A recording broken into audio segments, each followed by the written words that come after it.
From working as a nurse during COVID to going full-time on YouTube in just 2 years. Is there a secret girl adventure rider community? Lifting up, fixing bikes and many other things. So this is what we will talk about with Runa, or you might know her as Off She Goes on YouTube, and she's officially the first girl on my podcast. So welcome to Part-Time Nomad Podcast with your host Einar.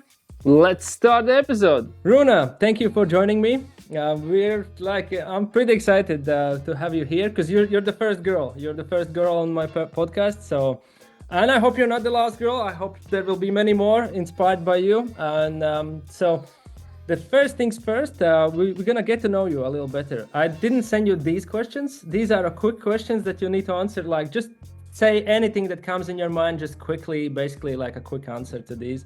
So, First question is. 3 must-have things that you take on your adventures, except the bike. 3 things. Okay, there's camera gear, obviously. I always bring a book.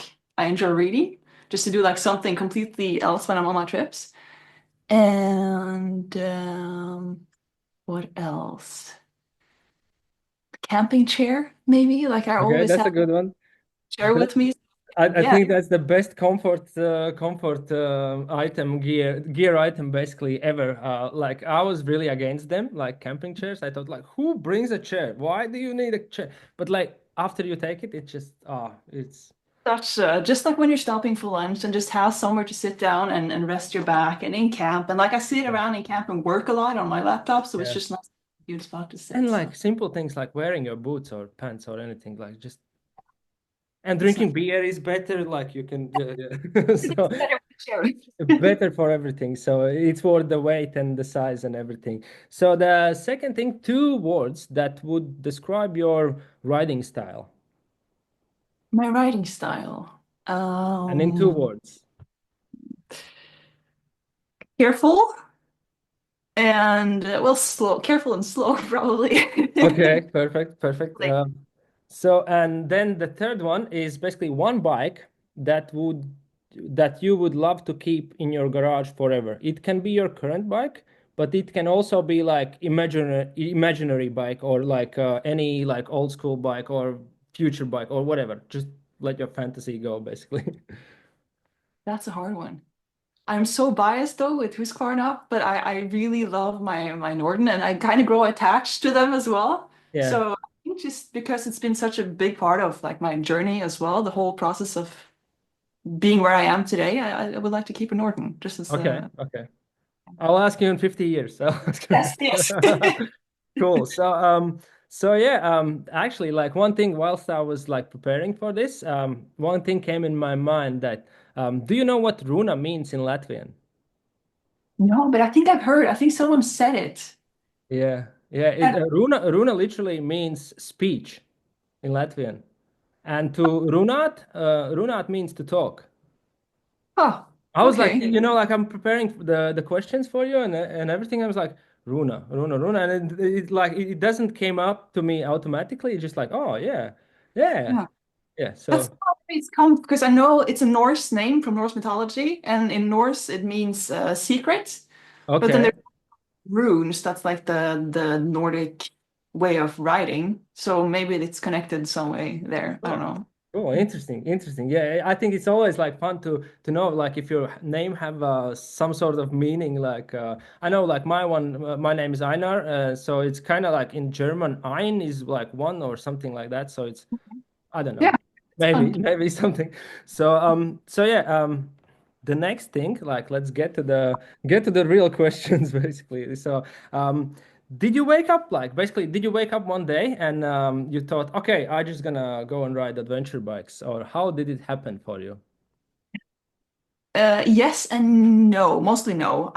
Both my parents used to ride motorcycles when they were my age, so I kind of grew up knowing that I would like to get my license at some point. Looking through their albums from when they were traveling and all that, but they were on classic bikes like Harleys and just road bikes. But getting into adventure bike was just more of like when you start researching bikes and equipment when you get into it. And I got into YouTube and all of that. And I saw everyone traveling around with their adventure bikes. And like, holy shit, that looks cool. Having a bike that you can take anywhere and do anything on, like no Yeah. limits. Did you straight away went into adventure bikes, or did you ride other bikes before that? No, the first bike I had was a Suzuki Intruder, Okay. a 1986 model, pretty old bike. And I did a couple trips on that one. I got my license in 2020. Did a couple trips on that one, but then I kind of realized like this is not what I need. I need something that's more capable Yeah. of doing everything. Riding for me has been more about like the traveling and chasing the views and getting out in nature. So having a bike that was more capable of like taking you to the Yeah. views. So you said 2020. So that's like you're also a COVID rider basically. Like I would call it like the same for me. Like I started to ride at the similar time. Like COVID kind of changed the world for all of us in a way. Like you had some time to think about things and yeah, Exactly. Well, yes and no, because I was working as a nurse. I have a education as a nurse. So the whole COVID thing was just very busy. very But busy. prior to the whole thing, I was on national team with archery. Okay. So all my time and all my money went into archery and competing and traveling and doing that. But then the pandemic hit and all competitions were canceled and I couldn't practice or anything. So all of a sudden I had the time. I was working a lot of extra shifts, so I had some extra money. So I was like, well, what do I do with this? My license now.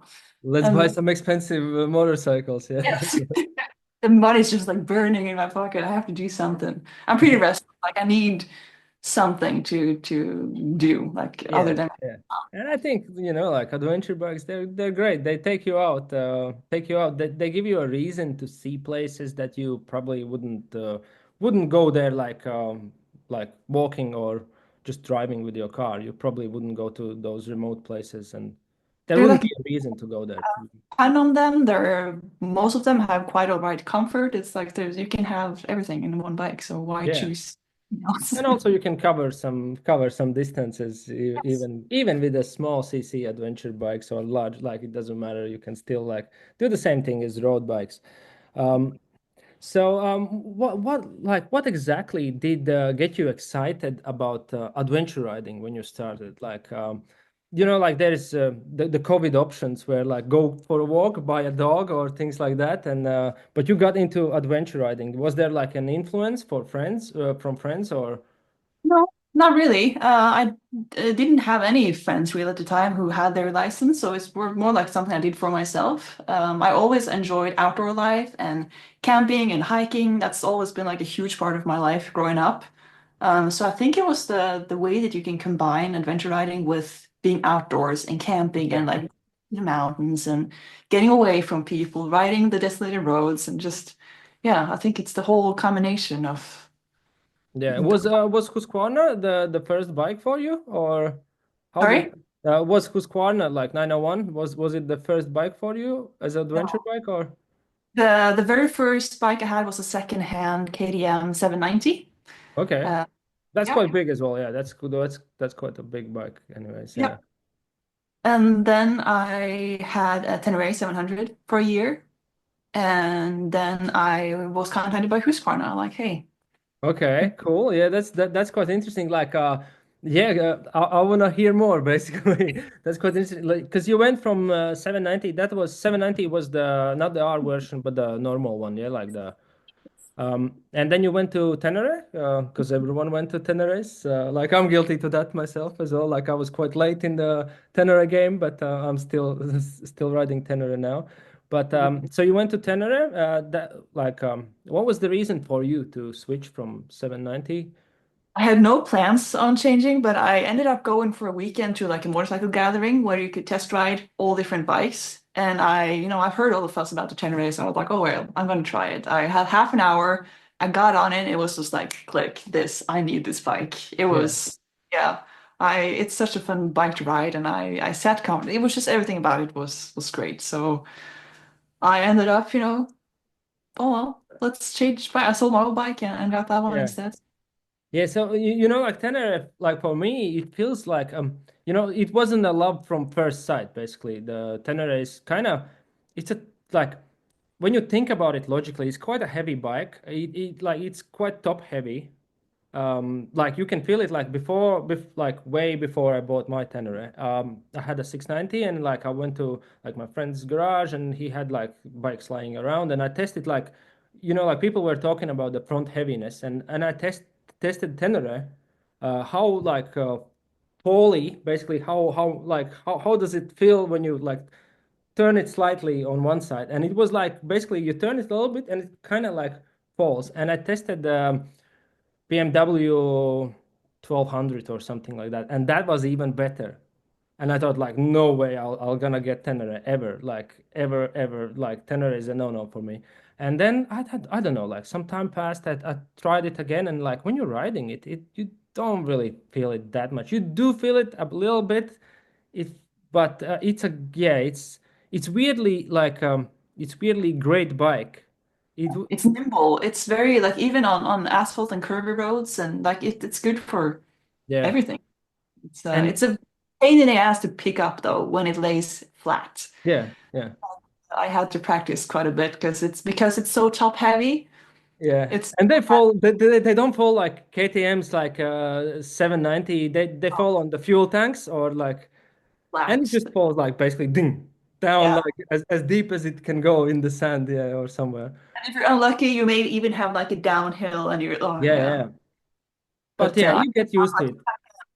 be like towards it and like dig my hands underneath it. I could kind of walk it up that way instead. Yeah, you didn't lift it like backwards, No. no? I could not make that work for me. It's probably poor technique, but like facing it and like just rolling over it, it works somehow. Okay, So okay. And and then after that you went from Tenere to Husqvarna yeah, 901. yep. I was How contacted. how does that feel in a difference? Like yeah, It felt sort of familiar because of the 790. There's some similarities there. But also like I had been drooling on that bike since they announced that it was coming. I thought it was so good looking, but it was out of my price range. Like I could not afford. And the Tenere is a pretty cheap bike as well. Like there's a lot yeah. of money for a bike. It's a Uh, Volkswagen. It's basically Tenere is like a Volkswagen for motorcycles. It's a yes. very cheap, like kind of cheap. Like it is actually cheap comparing like if you even buy Tenere new and you compare it to like 690 or something used, like you will spend more money over time. Like I did that. I had an old 690 that I spent. I think I spent a lot more money into fixing that bike than riding like with everything for Tenere. So. And they just work. Like there's It very works, few yeah. problems with them. So You can ditch them in a shed for half a year, take it out, and it works. So yeah, it's great in that perspective. And you mentioned like you really love the Husqvarna 901. yeah. Like there is a thing, I think there is a thing like there is people who love it, like the headlight. I mean like the headlight. Like there's people who love it, and there's people who just can't stand it. It's a very divided community. And if you love it, you love it. And if you hate it, you Yeah. hate it. I feel it's the same with the GS, especially the new one. The 30. Oh, you mean like the predator looking, yeah? Yeah, Yeah. like either you worship, like it's like, ah, or you're just like, what the heck is that? Think I saw some like my friend he was posting in one of our like WhatsApp groups. He was posting about the bikes from the exhibition, like the new bikes coming out, and there's so many bikes looking like Predators, basically. Like the movie Predator with the teeth. That was like 90s something movie with the It's like sharp edges yeah and yeah, yeah. like, It's just yeah, just, yeah. like I don't like I like the Husqvarna. Like I like the retro look. I really like that. But that and maybe like the 790, like that looks like a wasp. Yeah, Yes. But it's like your head is almost like, yeah, no, yeah, it's yeah. a It's kind of yeah. Not my thing as well. But yeah. So and how's the weight? For 901? Like the I way had a question. I had a question for you. Can you pick up that bike? But you already answered that you yes.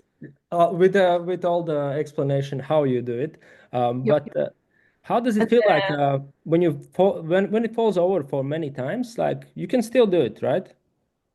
it's so much easier to pick up than a Tenere because it also have the fuel tanks so low. It's almost Yeah, like the bouncer on the BMW, like it sticks out, so it never falls flat. And also the weight is so low, yeah, so it's so much easier to pick up. Like I can pick that one up with most of my gear on it still.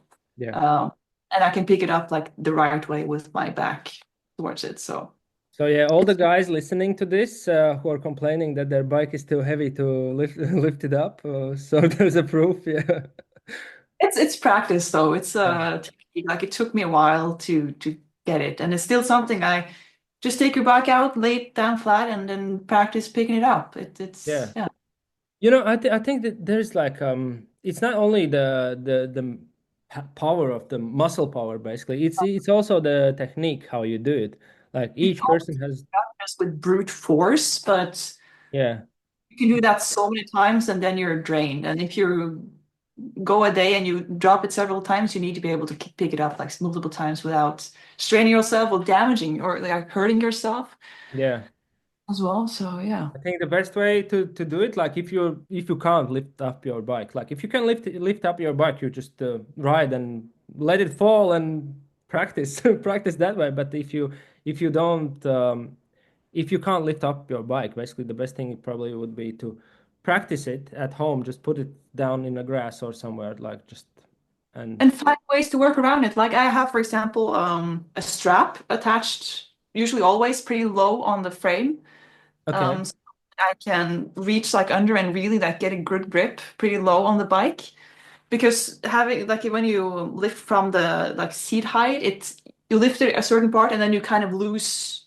You either have to pull it up with your hands. yeah. Like I have to use a lot of strength right there. So I have a strap attached so I can grip either like even lower under the bike and just like roll back So with it. basically, you go from the wheel side when it's down, or you're going from the seat No, side. So basically, the bike is down like that. You're going yeah, from not from this way. You're going from this way, yeah, and then you reach yeah, underneath with your hands. yeah. So I have a strap that kind of goes over the seat in a way and like down to the frame so that I can like get under the seat and grab it pretty low and then start pulling Yeah, it up.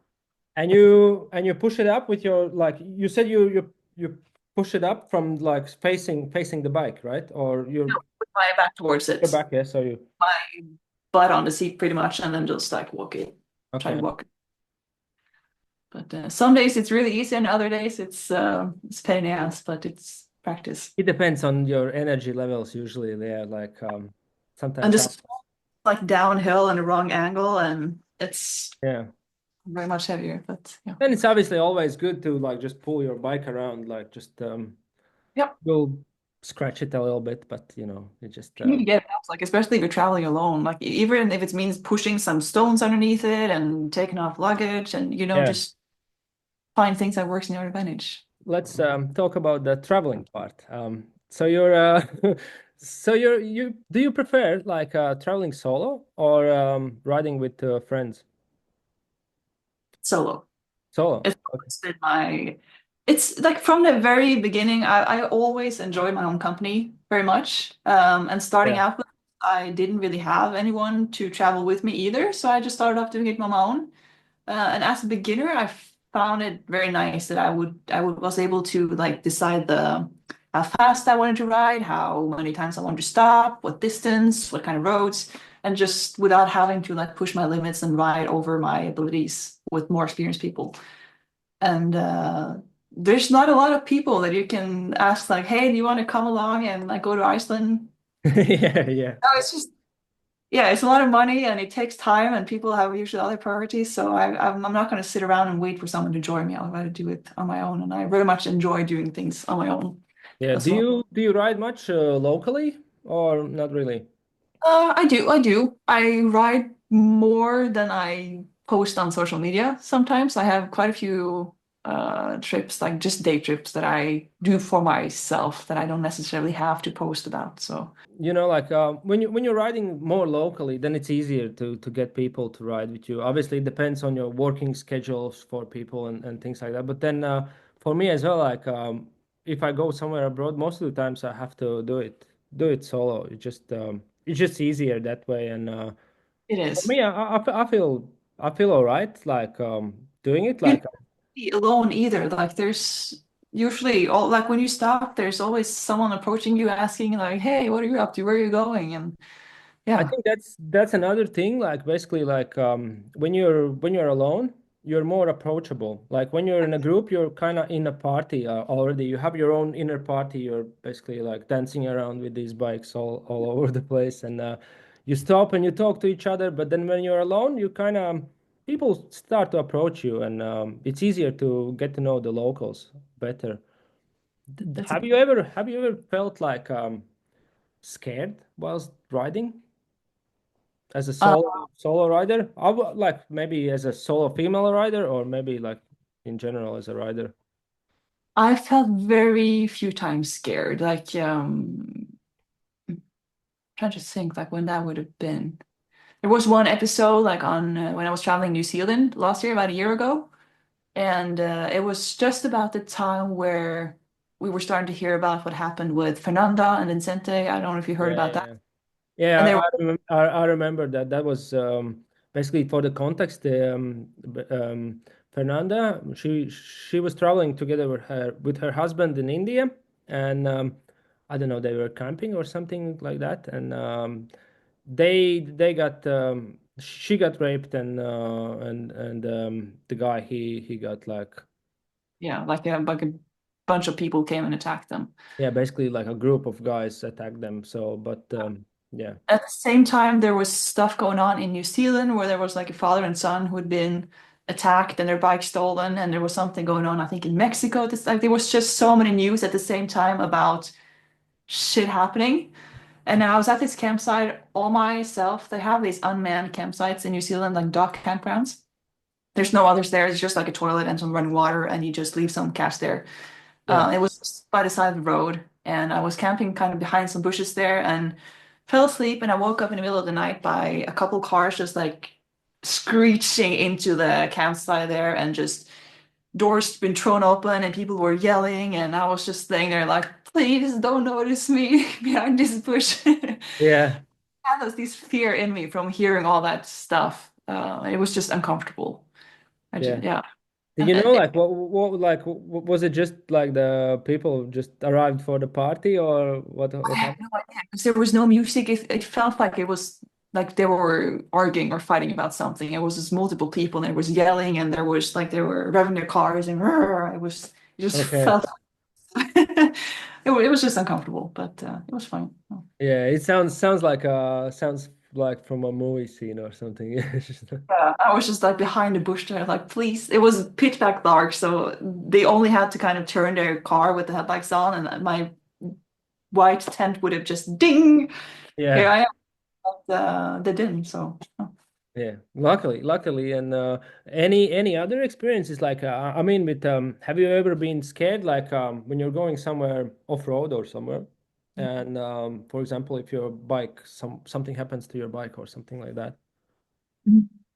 I've never been scared, but I've been aware, I think. I'm especially when I travel alone, I'm very cautious with what situation I put myself in. And if I can, like for example, if there's a water crossing, I always walk across it to make sure like I choose the best path to the point where it's maybe too much, but I just want to make sure that I'll be okay. Whereas if I travel in a group, it's so much easier to just take those chances because if shit hits the fan, there's always someone else who can help you Yeah, pick up that situation. So when I'm on my own, I'm very careful. I always travel with like a GPS communication device, with the Garmin. InReach, yes, yeah, That's some sort of, it's just like a comfort. So there's a lot of time there's no cell service. So it's just a way of like, I know at least I can get in touch with someone if something yeah. happens. Uh, Are you using the InReach Mini or something like that? Or, and yes. does it allow you to send a text as well? Yep. So you can pre-save like different kind of messages, and you can pre-save contacts. So you can send out different messages like in case something happens. Yeah, so you basically can send a message to your someone at home basically to tell them that you're okay. I'm just camping in the mountains basically, and Yes. probably costs some money, but it's still good It's just to. yeah, it's like a monthly subscription thing that you can have active when you're traveling, and it's worth it for the safety it gives me. the feeling of safety at least of Yeah. being get in touch with someone. And also I like if I know that okay, I'm gonna take this route, there might not be self-service there, I usually text family or a friend like, hey, I'm gonna go do this road and I might not have self-service, so I'll talk to you tomorrow. And Yeah. if they don't hear me from me in a couple of days, then they know something's up. Yeah, so the thing with like fixing bikes, do you know how to fix like things for your bike, or how good are you? It's not just because you're a girl, but like many like I have many friends like guys who they they can probably do nothing basically to their bike. They can do like the change the tire maybe change the tire, and but yeah, and there is people who are more advanced. And in which category would you count yourself in? I'm very much like in that rookie category. I don't know a lot of things. I know like I have to change my bike and adjust my chain and like I could take it. I can do a service on a bike, for example. Oil change them. Yeah, stuff like that. But more advanced stuff I don't know how to do, but I have a mindset that there's nothing that a YouTube tutorial can teach you. Yeah, yeah, definitely. Like, yeah, I like when I started riding bikes, I didn't know anything. Like, I kind of bought myself the chance to practice. I bought 690, which was old, and I had to like, I basically had to fix it a lot. So I kind of bought the thing. Like, I actually thought that I'm gonna buy this thing and learn how to fix bikes, and I that was a mistake. Basically, I kind of programmed myself into fixing that thing, but. Like many things, like with new bikes, like many things can be fixed, and many things would be take me to the dealer type of a thing. Yeah. Especially with all electronics, like there's not really much you can do anyway. I always carry quite a bit of tools, so like in case something happens, at least I have the tools to try to fix it. Try to Google things. There's always people willing to like share their knowledge, and like if they Yeah. can't show up at the spot, there's always people who can try to share their knowledge and like to try to Yeah. fix it yourself. And even like in remote places, it's pretty easy to find someone in like 10 kilometers radius or 20 Yeah, kilometers radius community is there. awesome like that. They're so helpful and so willing to like come around and help you out. So yeah. So basically, let's go through the Runa's fixing list, not fixing list, but the maintenance list. So you know how to change oil, air filters, what Stuff, else? yeah. Check my like adjust my chain. I know how to change tire. I know how to change brake discs. Yeah, I install most like a lot of my equipment myself on the bike. Yeah. But yeah, I How don't want lucky, how lucky are you with tire changing? Like it's a gamble, Like some people are really unlucky. They have to change their tires really regularly, so they get really good at it. But some people are like, yeah, it's they're not just lucky. something They I've don't have to do it. practiced a lot, to put it that way. I punctured once, knock on wood, and it was like a kilometer away from my dealer. So I plugged a tire and I got there the next morning and they changed the tire. So on the road, I've never had a puncture or anything where I had to Is it change it. tubeless tires for On 911? yes. That you carry a tube in case like you dent the rim or something and you can't get it tight. Okay. You can throw a tube in there. Okay. And then returning to riding together, people, are you married or are you together with someone? And does he ride bikes? No, No. I know. No. So basically, is there like a criteria for the Runa's husband? Basically, he has to be an adventure bike rider, or that's not really a thing. It's hard to say because you never know, like when you meet someone, how they're like if they're. I was in a relationship until last year, and he was not a biker, and I did like miss having someone to share that passion with, to someone who understood like what I'm Yeah. experiencing, what I'm doing. So yes, it's not a criteria, but it would be nice to have someone to share that with. Yeah, Yeah. Did you take him ever for a ride on the back of the bike, or like? always so fun. No, my ex he never wanted to do that, but Yeah. yeah. But like when you like when you were in a relationship, was that before you started riding adventure bikes? You were together, or and then you st went into that, or We got together while I was already riding, and okay, it ended. So what do you think is your comfort level when you're riding adventure bike? I mean, like that question could be like about many things actually, but In regard of like physical comfort, like when camping and like yeah, stuff maybe like that. Like you know that the question could be answered in many ways. Like for example, one would be like for me in some ways like the comfort level is like I can camp 2 days or three Mhm. days, and then I Yeah, need that comfort because I'm only part-time nomad. So like yeah, I don't really need that comfort, but it's always nice to have. Or it yeah, can be like my comfort level is to go somewhere in Europe, or my comfort level is like I can go wherever. Like basically, it does I don't care.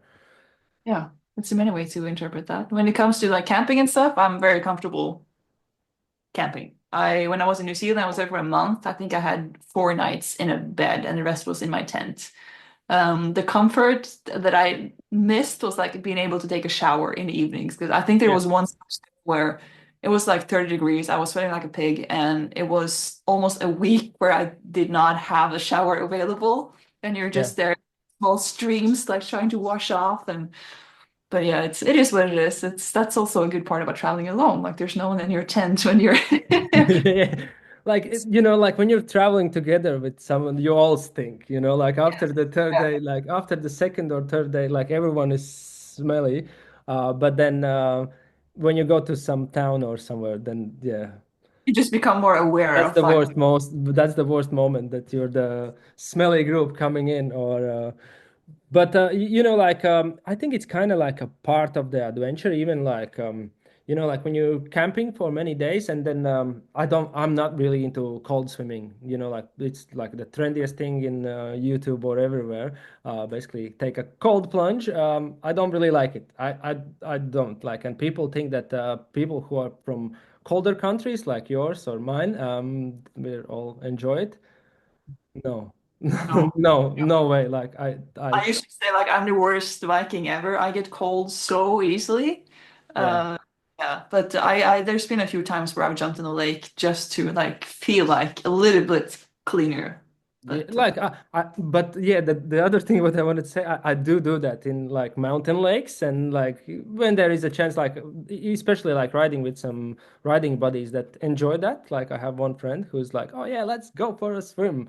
And it's like, nah, okay, like you're doing it, like I don't want to be the last smelly person in the group. So out of necessity, not out of but joy. then it's kind of fun. Like I wouldn't do that in Latvia. Like I wouldn't go in like look for a lake in the winter. But there it's just kind of like I enjoy that part of a process.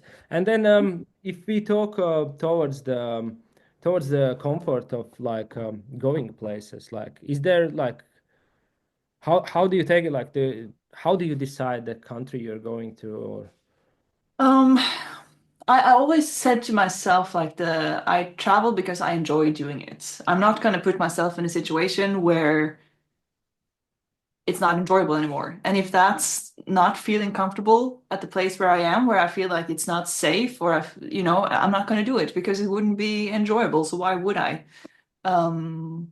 But that's a limit that's continuously moving. The more I experience, the more places I travel, the more I feel comfortable doing. So I'm kind of pushing that limit continuously, do what I'm comfortable with doing in many ways, both like the places I want to go, the roads I want to take, like how challenging they are, and yeah. yeah. So Is there like any countries that you would be probably not ready at this point to go to? Or places, countries or places that you wouldn't be ready to travel to alone with the motorcycle?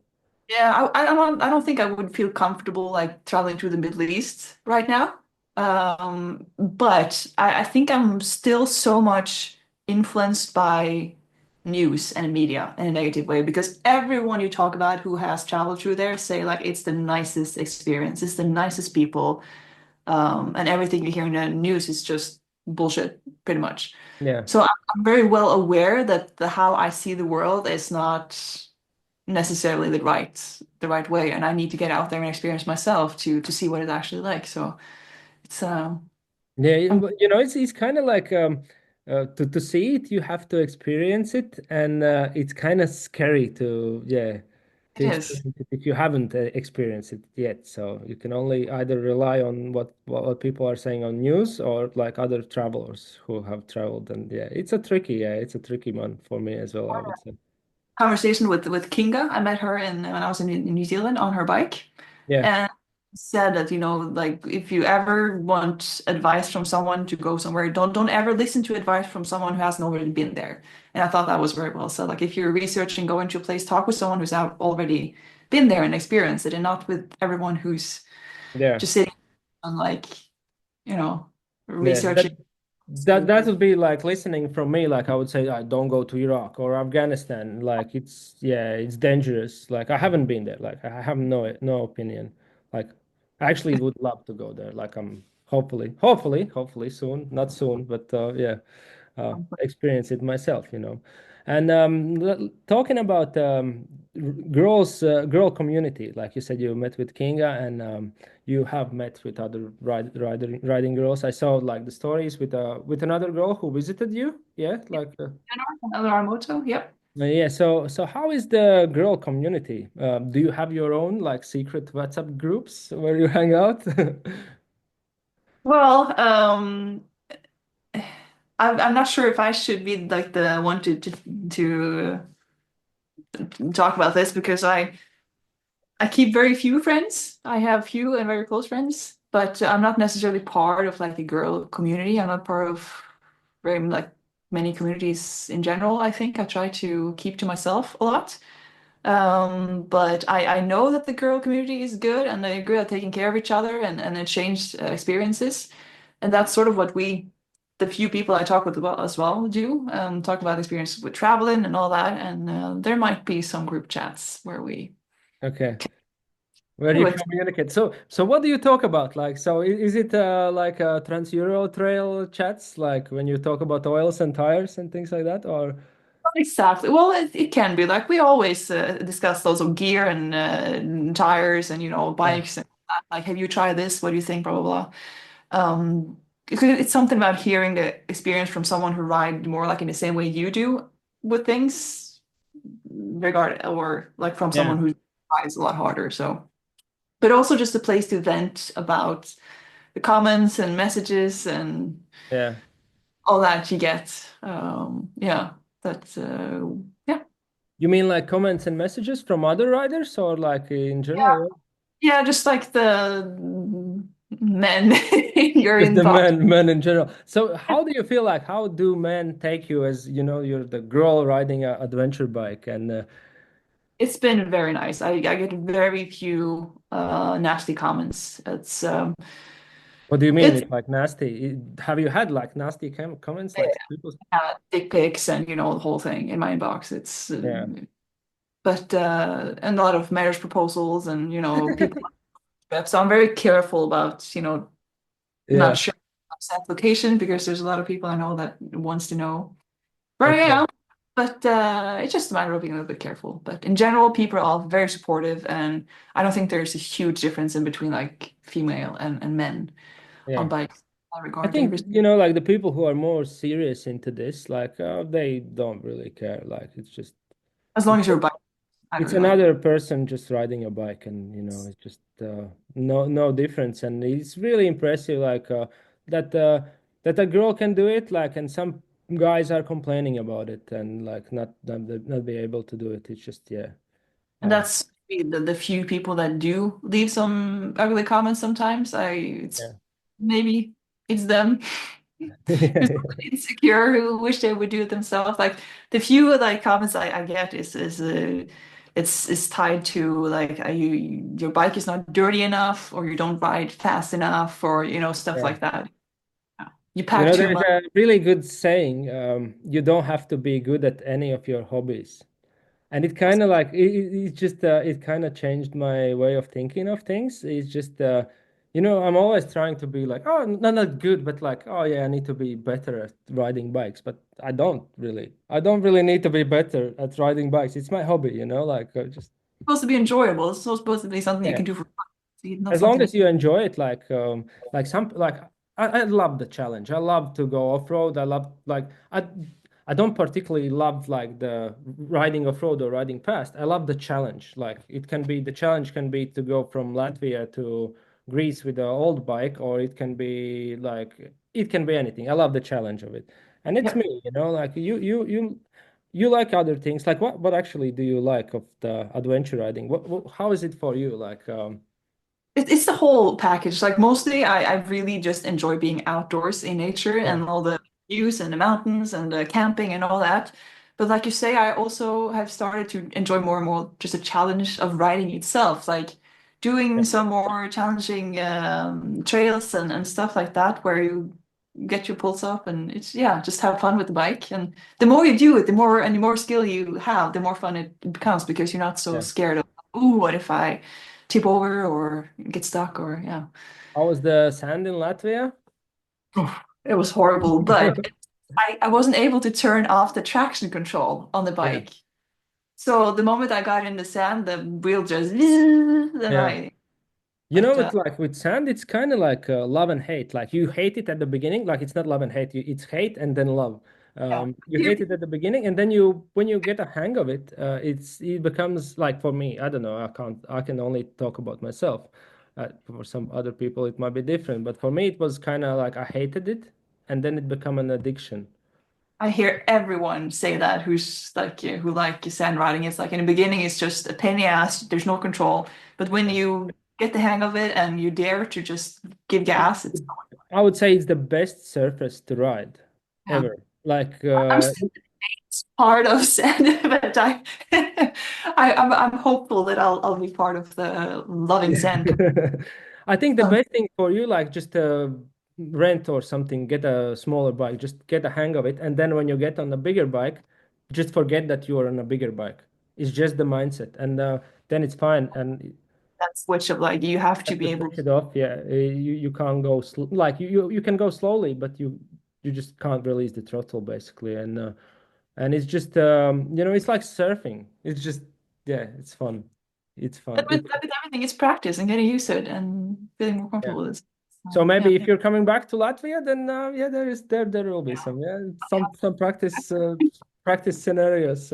We'll prepare for you some practice routes. Your key to success for going full time as a content creator. Mm. How that happened? Like you Yeah, started riding adventure bikes and you're like, oh, damn, I'm gonna be a content creator. I'm just gonna do I'm this. still in awe myself, like just how fast everything happened. Because yeah, I got that adventure bike and starting to research on YouTube about the bikes and traveling. It's inevitable. You eventually stumble across like the motor bloggers, like Itchy Boots and On Her Bike and RMN and all of them. And you realize, holy shit, they were actually able to turn their hobby into something more. Like you can make money doing this. Like how it's just mind blowing. And so I figured I always enjoyed like being creative and taking pictures and all at some point like I wanted to be a photographer and yeah, so bringing that into motorcycling as well was like just a very fun way to combine two hobbies, really. And I Yeah. figured, so I'll try to give it a go with YouTube and see what happens. And it happened. So when you started to do it, was that kind of like a planned thing that you planned that you're trying kind of like growing up to do this as a career? Both yes and no, because I saw that it was possible. Someone has been able to do this, so why shouldn't Yeah. I be able? At the same time, I was very like, it's gonna take forever. When I did some research, I saw like how many videos you actually had to post on average before you got monetized and all that. So I just figured I'm just gonna do it for fun, and then whatever happens, Yeah. happens. Yeah, You have to enjoy it, definitely, I would say. exactly. It's still a hobby. It's still something I want to do for fun. It's not something I want to do. I don't do it because I want to make money. It's just Yeah. a side effect of all of it. Do you ever feel like that, when you like you're full time now, right? Yeah. Yep. Actually, like how long did it take you to It took 2 years. 2 years? So that's Yeah, I You go. started in 2021 and I quit my job in 2023, about 2 years ago. Oh, cool, cool. And do you ever feel like that, like riding bikes becomes more of a job in at some points, like, and when you have to like, yeah, no, stop this, and I need to like, yeah, enjoy it as well. The riding the bike is always enjoyable, that part. The challenging part is finding time for all the editing. That's what like finding a balance between how much you can travel, because I just want to travel. Like that's the fun part of it. But you Yeah, all need time for editing in between. And I didn't really have anyone to ask about this. There's very few people who do this for a living who's open about like how much time they spend for editing, like how do they do it? Do they take like a ride for 3 days, then take 3 days break? Like how do they do yeah, it? So it's been very much trying and failing, trying to figure out what works for me. I don't think I'm going to be editing on the road. I enjoy being like when I'm on the road, I just want to enjoy the moment and yeah. film, do that part and take care of like there's the most critical things. And then when I get back home, I can do all editing and office work and all that and just try to separate the business and pleasure as much as Yeah, possible. I have always thought about, like when I go on my own travels as well, like I do film for some reels or something like that, and then I have always thought, and I have huge respect to like Itchy Boots or people like that who edit on the road. I think she does edit on the road. I think, but I I have no idea actually. But like people who edit on the road, like the traveling part is actually a task, basically. It's kind of a task. If you ride for a whole day, then you get to the camp or like the hotel, you have to get washed, eat, and like you have to do the things. Then you have to like it's so many things to do actually, and it's a huge respect that you can actually edit a video. It's basically and editing a video is like who's not into video things. Basically, it's a job. Basically, it's a proper I job. spent 15 hours on one episode. It's I had one trip where I tried to do the whole thing combined in 2023. I Yeah, spent 2 days traveling through Norway, Sweden, and Denmark, and I was editing all along, and it took the fun out of it so much. Started off well, but I didn't allow myself any rest days. I just kept yeah, going every single day.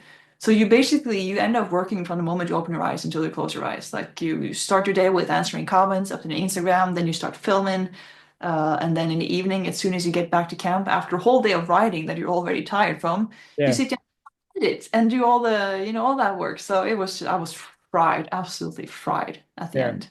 And then you can kind of easily lose the fun of it and lose the energy of doing it for long term.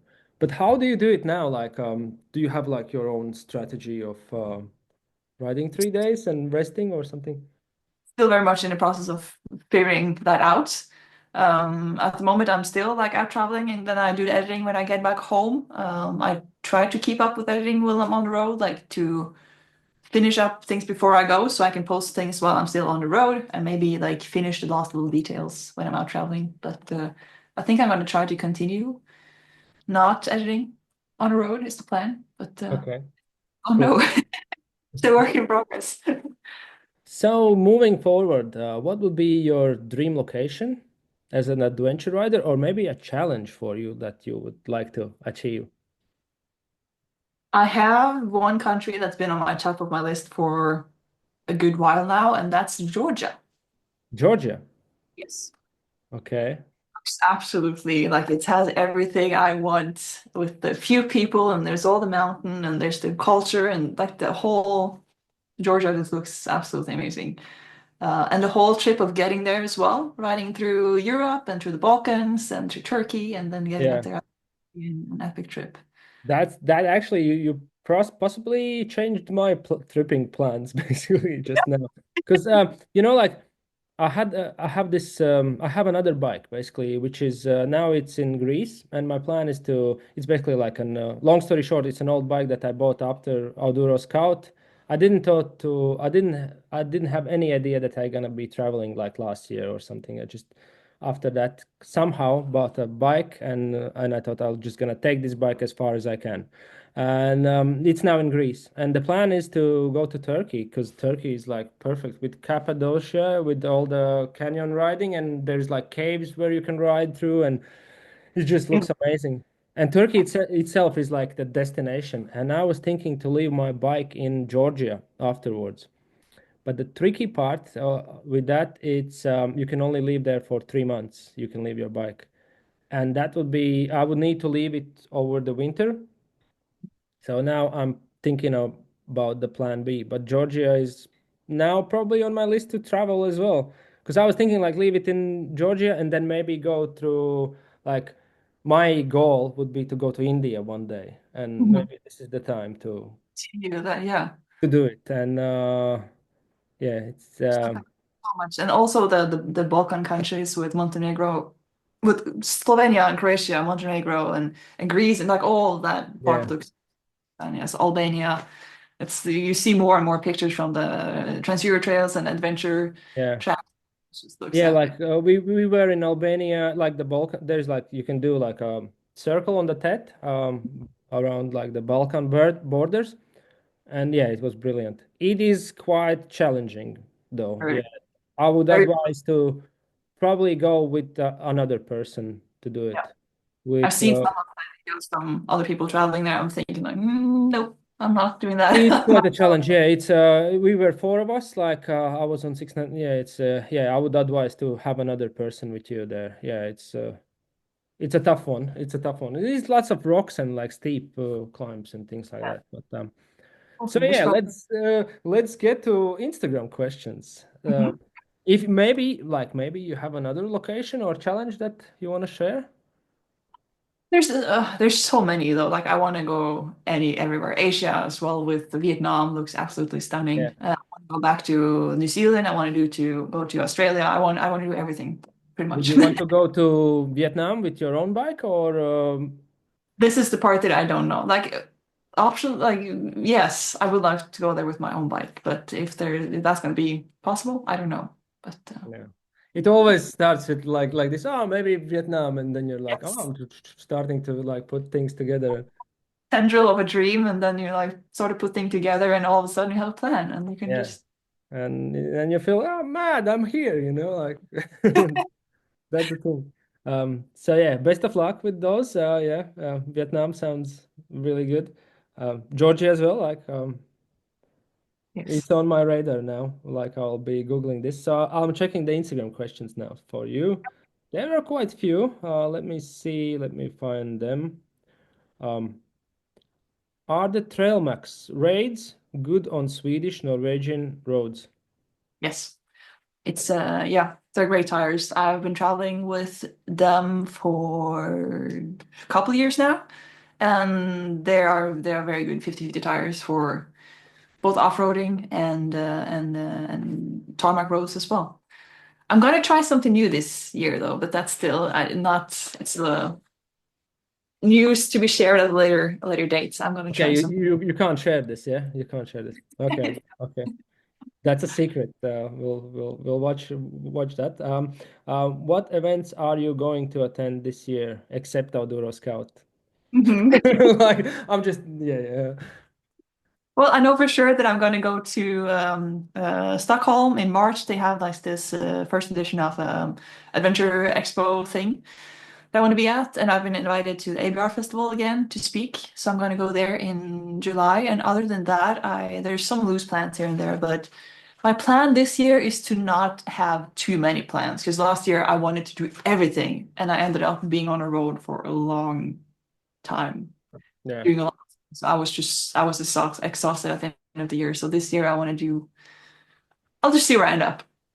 How do Things you are do very. it with like ABR festival? Will you drive there or ride there? I mean, I most likely I'm gonna fly in because if my plans are coming together, I'm gonna spend like the spring traveling. I want to go down to south of Spain and travel up to Norway during the spring, and then spend some of the summer in Norway creating content here, and then fly out to ABR, do that thing, and come back, and then head for Balkans in the autumn. But Cool. It's a good time. It's a good time there. yeah. So, Moscow bags. If starting over, would Runa go for rackless or another lighter bag system? I really enjoyed the backcountry panniers that I have. I like how they are very easy to pack. They have more different separate rooms than the Reckless. There's more space in them. You can very easily take them off and bring them into your tent or into your hotel room, and then they're just easier to organize. Yes, they have a little bit more weight, but I've been traveling with them for a good while now, and it doesn't bother me, so I'll stick with them. Okay, cool. I'll take that as an answer. There is some comment. I need one of her bike. I need one of her bike. She only No, has one bike, I would say. Like, don't we all? yeah. With bikes, like they can get addictive. You buy one, and then it's always the right number of bikes in a garage is like the number you have plus one. So Yes, yeah, yes. and that's why you see people with 13 or how many bikes. Yeah. So But at the moment, like I don't even own my own bike. It's Husqvarna's bike, so I just borrow it, and then I'm yeah. gonna deliver it back, and then I change it for a new one now, the expedition version. So I'm gonna be riding that one this Okay. year. So yeah. So sorry, man. So yeah, she doesn't have Yep. a bike to lend you yet. So do you still you don't have the tenor anymore, no? No, I sold it. Okay. Yep. And oh, Steve from Sweden, Steve MK. Do you know him? Yeah, yeah. Yeah, He's yeah, yeah. All in yeah, chat. yeah. Yeah. So he's now in Greece, and we're like cold in cold countries. So yeah. Perfect. So what tire pressure does you ride on? It depends on about 2.5 bars. Oh, that's quite a lot. Yeah. I feel like I'm saying something wrong now. Yeah, like that you know that like there's nothing wrong with like the tire choice, oil type, or like oil brand, or like the tire pressure. It's up to Yeah. like your preferences. Like two and a half is more like road, I would say, like road Yeah. riding. If I go on asphalt and I know I'm going to be off road for a while, I'll take it Yeah, down to 1.8, 1.9. yeah, But I usually I do more tarmac than I do off road, so I'll stay with the higher tire pressure. And I have a fully loaded bike as well, and yeah, cool. it works. I don't ride so hard, so I feel like I can ride with whatever, and it's going to be fine because I I don't think need all the extra grip. for me, I just like I put my tire pressure for like 1.8 or 1.7, and I forget about it. Like I Yeah. don't really like there is people who are changing the tire pressure like for the Dominator, the old bike that I have in Greece now. So for that I put in the pressure in Latvia, and I haven't checked. Yeah. And it have been like nearly 7,000 kilometers, and like it's fine. It's fine. It's like if it doesn't bother me. So I'll change the tires and then I'll check the pressure again. So yeah. So the next one, how did you get into riding and especially into big adventure bikes? Cheers. We had that question already, but why big adventure bikes, not enduro bikes? Good question. Well, the capacity of the comfort, I think, first of all, maybe they have the more comfort doing road riding, which I do a lot of. And capacity of the fuel, capability of putting on racks and carry the luggage, and just yeah, it's a good option for me. Have you tried like riding enduro? Yes. Yeah. Enjoyed it, or like yes was like as no. It was very much fun. I was challenged to do the Gotland Grand Nationals, which is like the biggest enduro race in the world. I had no enduro competition or experience whatsoever, but Husqvarna said like, "Hey, this is a good deal. We'll borrow you a bike." So I Yeah. spent what was it, 5 weeks or something practicing for that, and I did the Gotland Grand Nationals, and yeah, it was Oh, fun. cool, cool, cool. Yeah, that's pretty exciting and pretty brave from Husqvarna to just go and They're survive. Here's a bike, go and survive. they're a good group of people. They enjoy all these ideas. It's a Cool, good yeah, like good um team. it's really cool to hear that companies willing to do like things like this, and yeah, it's always takes it to the next level. So we are approaching the end of the podcast. So one more thing, plans for next year, you already told me. We just need to know how to find you on Instagram and YouTube. Yep. On YouTube, it's Off She Goes. That's my nickname there. And I think you'll find me on the same one on Instagram, but otherwise just search my name, Runa Yeah, with Runa. P. Runa. Yeah, I usually like when I was checking, trying to find you again now for the questions and everything. It's like, oh, Runa is the yeah. It was Yep. easy to remember for me at least. Yeah. So, and thank you very much for joining me. Thanks Best for of having luck for you for all the travels and everything for next year. me. I'll see you around. So this is it for this episode. If you enjoyed it, check out my other videos and don't forget to subscribe and press the bell notification button so you don't miss out on future episodes. Also, check out my other videos that I have already on my channel. If you would like to get more involved in these podcast episodes, you can always ask questions to my guests. And that is done on my Instagram, which is like basically that's the name of my Instagram, adventuremoto.eu, or you can check the link below in the description. So thank you for watching and see you at the next one.